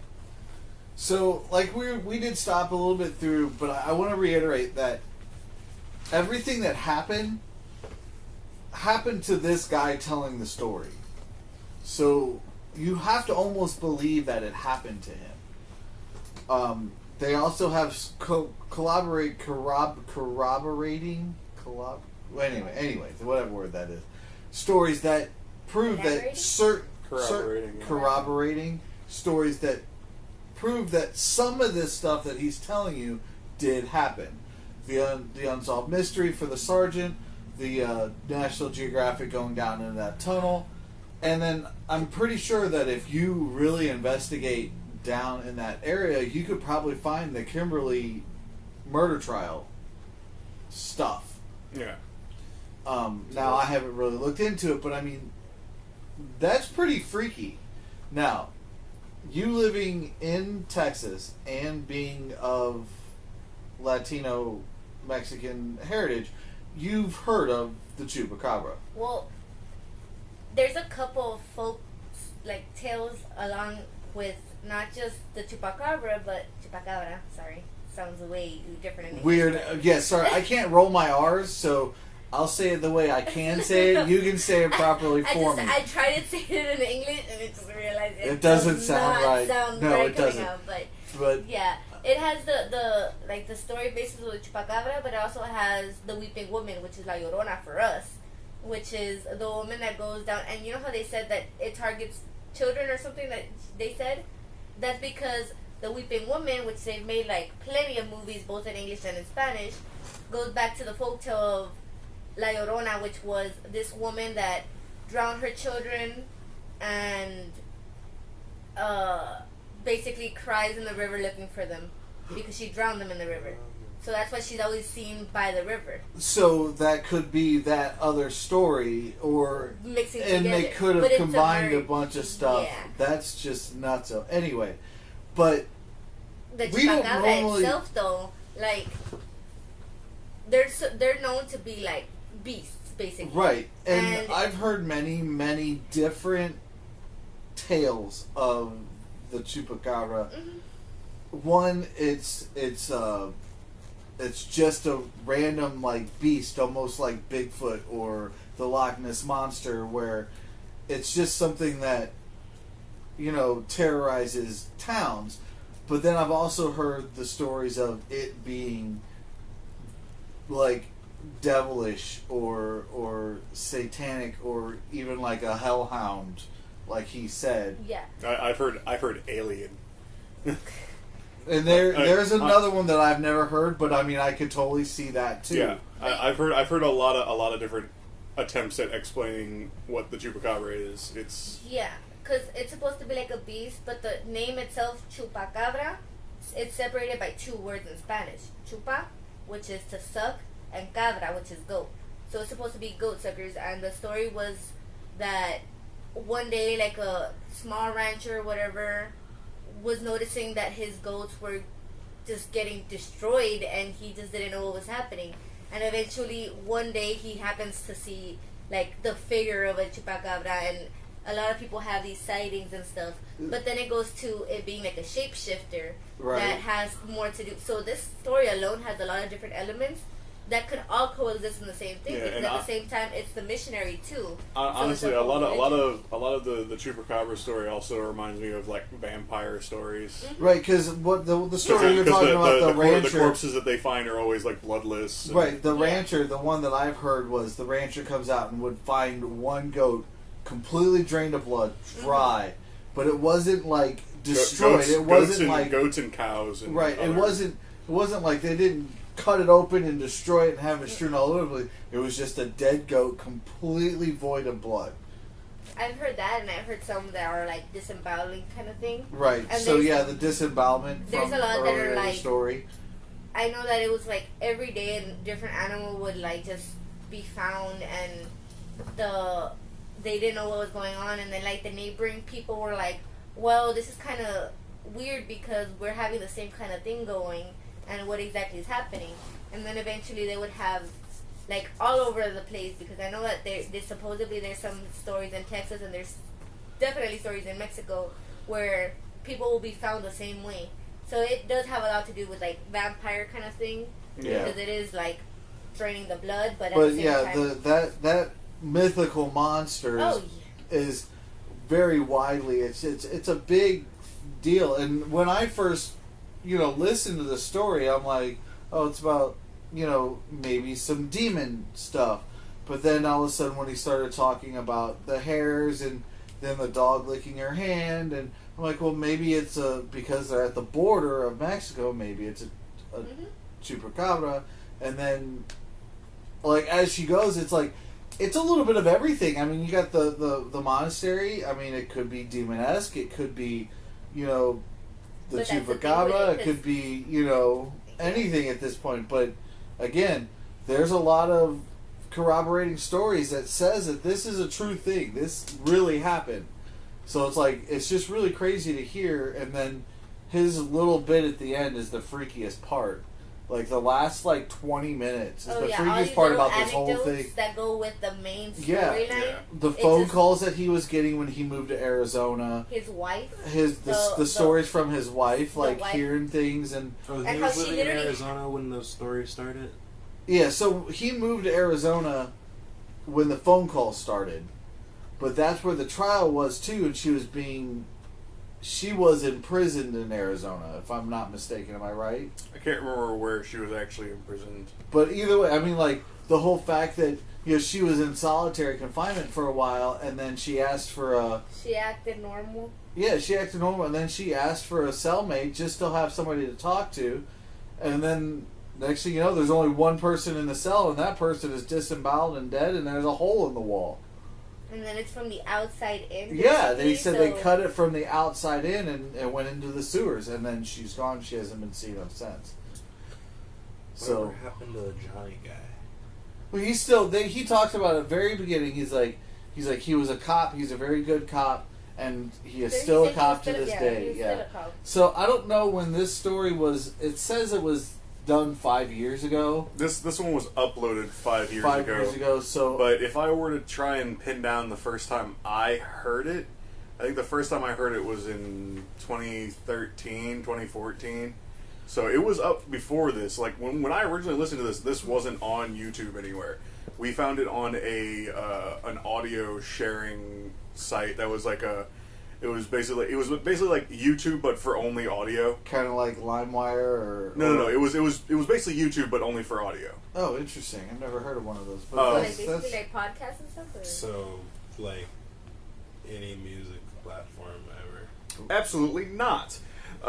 It was a really weird place. It had an embedded player and comment section and but the thing is, it was weird because when you put a comment down, you could put it on a timestamp, and as you were listening and you saw the scroll move by, the comments that were for that timestamp would pop up. So like when he actually hits the table during the story, and we were originally listening to this, there were like 30 comments that all pop up at once, right when he hits the table. Yeah, So- that part. Okay, so I'm going to tell you guys. I listened to this story while driving my truck, at my day job. So I'm driving, and I'm listening to the story, and I'm freaking Right deep. take. I'm deep. I jumped. My heart skipped a beat, and I'm like,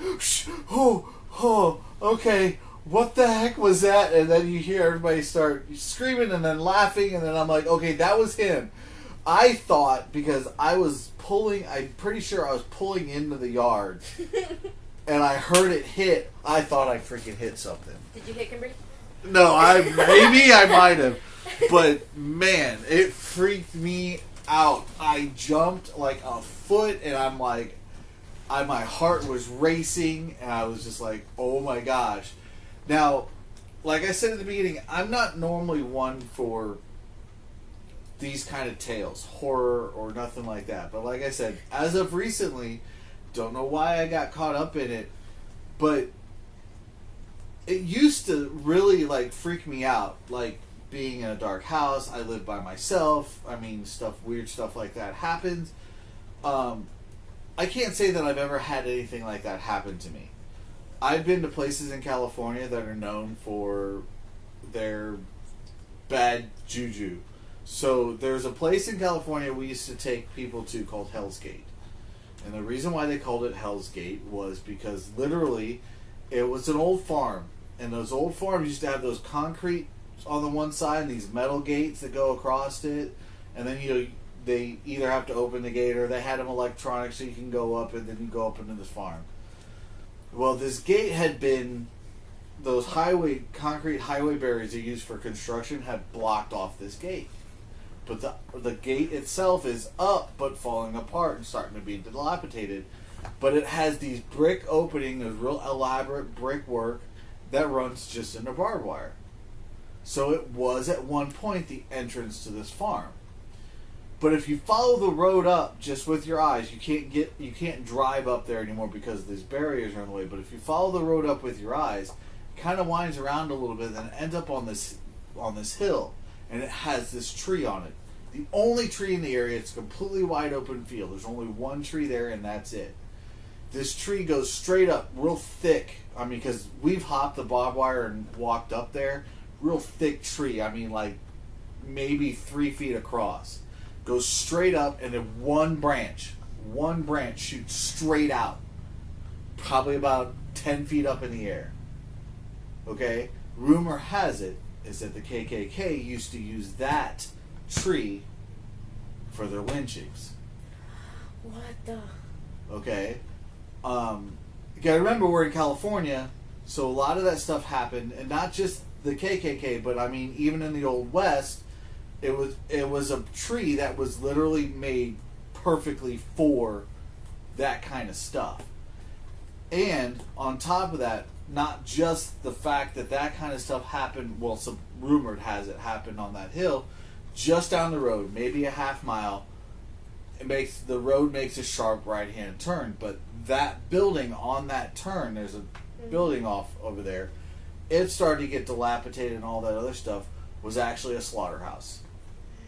It was a cow slaughterhouse. So what people say is that due to all the death that happens within this half mile, that it was haunted.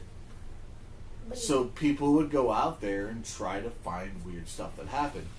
I'd been out there 15, 20, maybe more than that, because we just go out there just because at night in California, not a whole lot to do where we were at, and we just like to drive. I love to drive the road. I had a nice car, I'd take the turns, go through it fast, jam the gears, race up and down the road. We'd get up there, we would stop. Normally I took girls with us, and the girls would never get out of the car, but the guys would all get out of the car, and we just started walking around. No, I refuse to for us, stay with girls. I'd rather go with the guys because at least there were a few of the girls that they'll were act like macho and I can have time to run, more than likely. right. Well, and for us, it's like it wasn't really about that, and we just like to explore. Me and my buddy Ozzy, we just loved exploring. We could care less if it was haunted, if it wasn't haunted, if it was someplace to explore that we'd never been, we would explore it. We walked up to the hill, like I said, we walked up the hill, sat, by the tree. There's initials weird? carved Did in the it tree. seem different? People say that they can have that feeling of like a darkness or whatever in the area. I don't feel it. I guess maybe I'm not, sensitive enough to that kind of thing. Or maybe you just don't believe enough to actually. That's a good possibility. But be susceptible the tree to it. itself was kind of cool because, like, it had initials and stuff carved in there. It's probably just the brave few to go up to the tree and carve their initials. But then there were some people that have the heart, so-and-so, this initial plus that initial inside a heart, But people, it is a place that people used to go. Funny story is, one time we were leaving and we get pulled over, and I'm like, I didn't do nothing wrong. I wasn't speeding. I didn't run a stop sign. I did not pull over. The cop pulled, came up to the door. He goes, "Were you guys just at Hell's Gate?" I'm like, "Yeah." He goes, "Did you guys get out of the car?" I said, "No, actually we didn't this time. We have, but we didn't this time." He goes, "Well, do me a favor, and if you guys go up there to scare the girls, I totally understand, but don't get out of the car, because we've been having a lot of issues because just across the street is still a cattle farm, and they've been having issues with people getting out of the cars and cow tipping over there." No. So I'm like, "Oh, okay, no big deal." I think I maybe went up there once or twice after that, but really it lost its luster to me after the first couple times we went up there, and it was no big deal. Did you tip a cow? No. Me and Ozzy also explored the slaughterhouse. Now, I didn't feel comfortable going into the building, but we did do a lot of the outside searching. So it's like they have the pens where you can tell they would slide the cows into to force them into an area so they could do what they were doing. The building was too run down. I wasn't going to walk in there because I didn't want nothing falling on my head, or in case you kick something and the building falls over on you. I'm not cool with that. So, but I wasn't, it wasn't like there was this dark energy. I didn't feel comfortable going in. I just didn't feel comfortable going in because the thing looked like it was going to fall over any minute. So I just didn't go in there. But that's my one place that I've ever been to that supposedly had some kind of story behind it. Have you ever had anything weird happen to you? Either one of the three of you? And I think it might be a little interesting to say that my city it's pretty small, but it is really historical. okay, Like everywhere you go, there's some kind of little history to it, and we have our middle school on a fort during the Civil War, because Okay. it was Or Robert was E. it- Lee and Ulysses S. Grant against each other. Okay, yeah, So the we Civil have War. like a building called Robert E. Lee something, just because.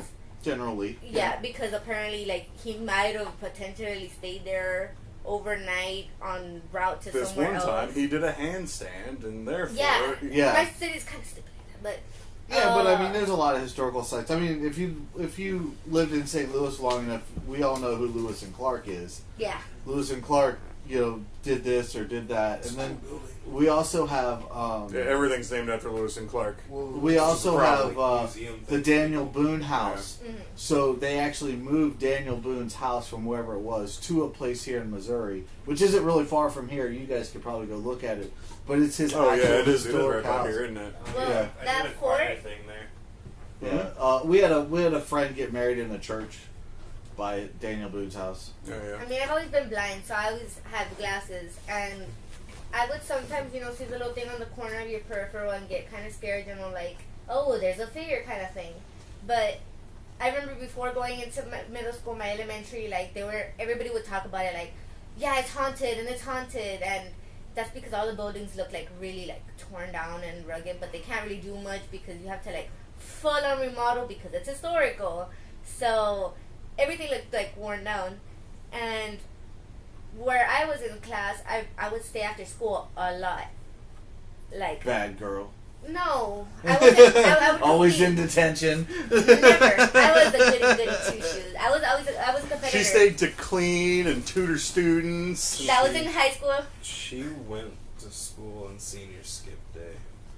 I had to practice for my competitions. She was one of 3 people that showed up on senior skip day. She We were did. like 6. She didn't go to the dentist.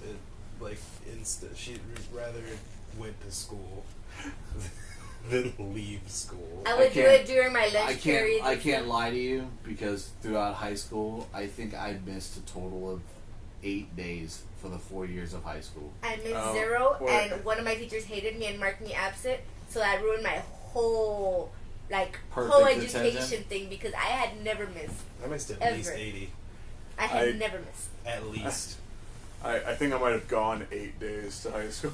I Well- never went. When I went to middle school, I started getting a little bit of anxiety just because I would start since I would stay late, my peripheral down the hallways, I would always see stuff, especially when I was alone. So I got contacts in 6th grade, which is super young and 2 years before they're even recommended, because it was just getting to that point where I wasn't feeling comfortable, but I had to stay after school. So I got contacts and everything was normal for a while. And one day I had to stay after school, and we stayed till 7, and it got really dark, and we were already walking out, but I had forgotten something, and then I was like, oh, let me just go to the restroom real quick. And when I was in the restroom, I started hearing things, and I heard somebody knock on the restroom door, and I'm like, oh, it's busy. And there was no sound, so I was like, okay. And I looked under, and there was nobody. I was like, okay, that's fine. So I get, No, it's not fine. I finished doing the restroom or whatever, and then I'm washing my hands, and I hear a knock again on the door, and I'm like, there's no one, all the restrooms are done. So I turn, there's nothing, and then I see something in my peripheral again, and my heart started racing because that was the first time I had seen any shadow since I got contacts, because I had bought it in my head no, as soon as you get contacts, you're not gonna be worrying about it, Yep. So I was like, okay. So I'm walking out the restroom, and the farthest stall, it sounded like the door just closed. I yeeted. I'm like, nah. You're out. I'm out. God, see you later. And the beautiful part is, there was no actual door to the restroom. It's one of those things where they put the bricks very carefully so that you just I ran. And I ran as fast as I could, and then my teacher's like, what's wrong? I'm like, nothing. She's like, what's wrong? I'm like, I think I saw something. She's like, oh, you're fine. I hear stuff all the time. I'm like, that's not fine. That's not fine. Get out. I But- mean, Tim, okay, so I know, Tim, you're into horror, and Yeah. you're into this kind of stuff. Yeah. Have you ever seen anything in real life? Or been around Nothing anything? I couldn't at least plausibly explain. That's kind of where I'm at. And here's the thing: is sure, there are some things where I could go, all right, maybe the thing happened because our explanation as to what makes it, just a normal everyday thing, is maybe not so solid. But generally, it's just whatever. But I did realize when I worked at the movie theater that movie theaters are creepy places. Well, yeah. I mean, they're humongous buildings with these giant rooms. They're humongous buildings with giant rooms and generally very poor lighting, except for, like, occasionally you have one giant spotlight that projects a movie. Right. And in the mornings, when people would get there, it would be basically a skeleton crew just to open up everything, get the popcorn running, right? Make sure all the theaters are clear and stuff. So when a buddy of mine would get there in the morning, he would be the only usher, and basically his job would be to walk through all of the theaters, flip on the lights, check around, make sure everything was clean and ready to go. Totally click the full lighting. So this is. Like right. When we go into a movie theater as customers, right. It's dim, yes, but not completely off. Like so there were two separate ways that the house lights work. There's the timed house lights, which is set by the movie that's in the projector, and those go up when the movie hits the credits. And then there's the proper house lights or the work lights. Which you can access, and the ushers would hit the switch, and those lights would come on and allow us to see a lot better, so we could get around and clean everything. Right. So he would come in and he would flip on the house lights in the morning. He would walk around and just make sure everything was just good, and he would walk out and he would click the house lights off, and he would just do that through all the theaters. Well, I think he said it was theater 3. Okay. No, because we only had. Actually, we had 14 theaters, but so I think he said it was theater 3, and he walked in, hit the lights, and the lights take a long time to come on. They're very like, energy efficient lights. Oh, they're like the they warehouse had lights. they had to warm up, and so he would basically just hit them, walk in as they're warming up. And before they even have time to come all the way on, he's already walking back out again to turn back off. So he walks into Theater 3 with them coming on, and he sort of like sees a silhouette, and he's not even thinking about it because it's early in the morning, right? He's just like, and he like starts to walk out, and he goes to click the light, and he's like, oh, I should go ahead and inform them that the theater is not open. And he goes to turn around, and he goes, there's no one in this theater. It's just me and the manager. And he clicks off the lights and he runs away. And so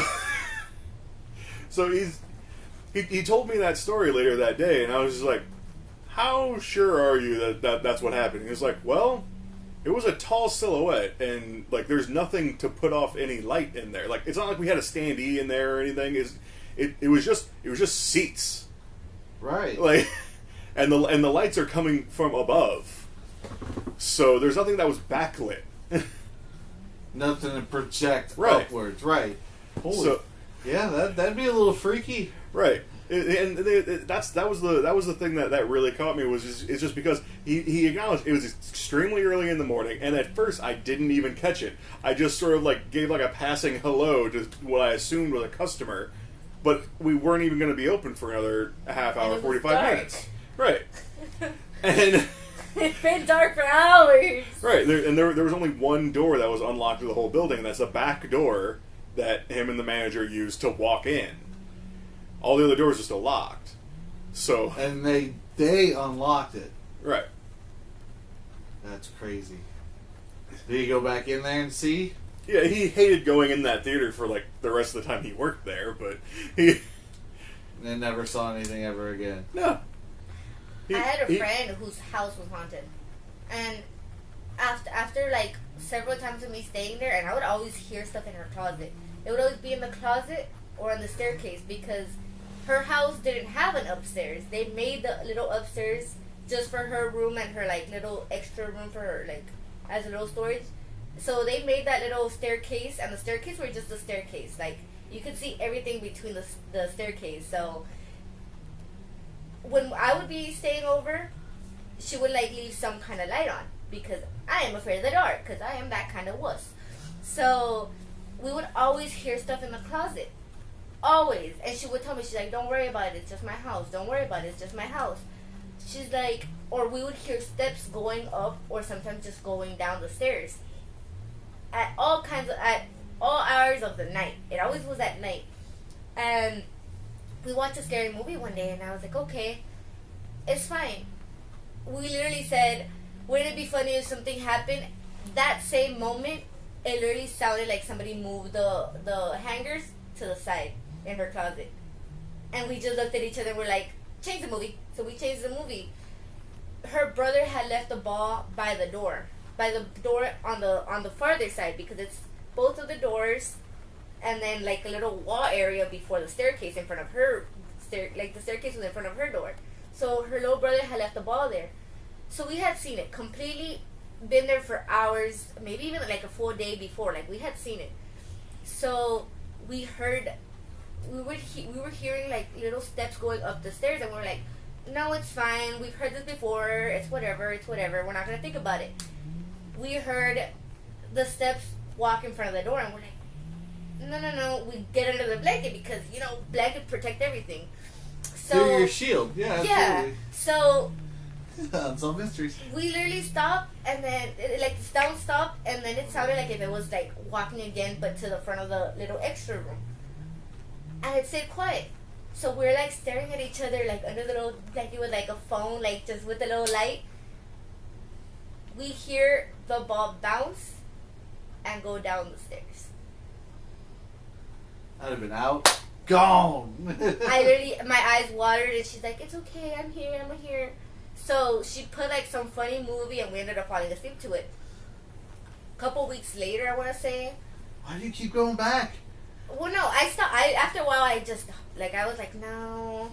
I hooked her up with my best friend. I hooked her up with my sister's best friend. So my best friend and my sister's best friend ended up like getting together. So it's like, okay, they're spending all their time together. I'm like away now.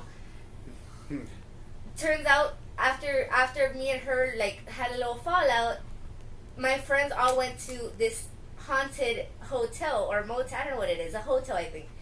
And it's called La Borde House. So that has a lot of significance to the story, because since it's a haunted hotel, paranormal investigators had the paranormal I don't know which one. Paranormal Investigations. It's actually a TV show. That one.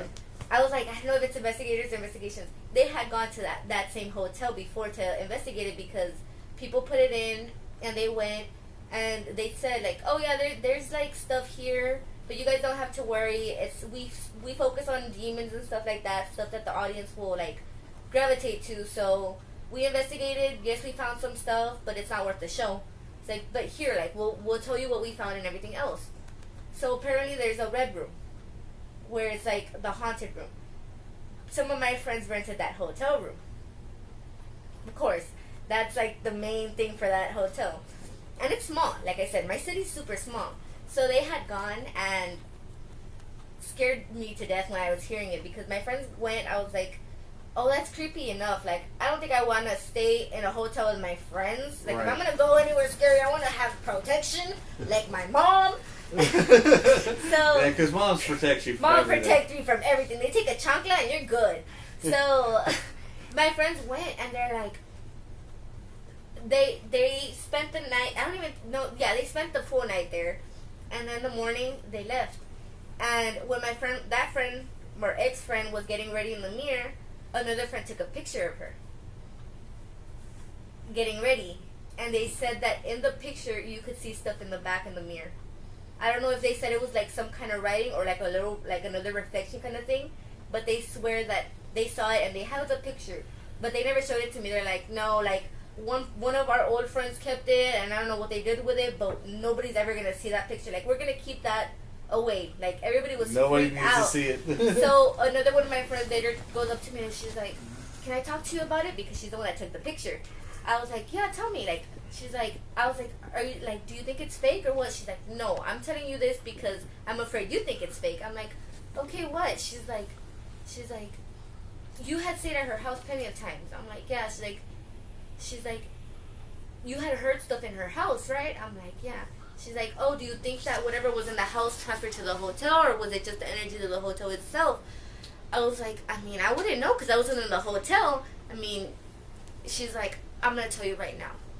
Whatever that was in the mirror isn't attached to her house. It's attached to her. I know it's attached to her. I feel it's attached to her. Yeah, that's. We're gonna wrap up here just a second, but just a quick to that story. A lot of what I hear on Scared to Death is these entities or ghosts are attached to either an object or a person. Yeah. So yes, I could see that totally being attached to her, not the house. And then it just, they said, I was like, so do you think that you managed to get any kind of proof because it was her and because it was this, like the room itself? Like, you think the ambient itself, like, you know, the energy in the... She's like, I don't know, but that really freaked me out. I'm like, I bet I would have cried.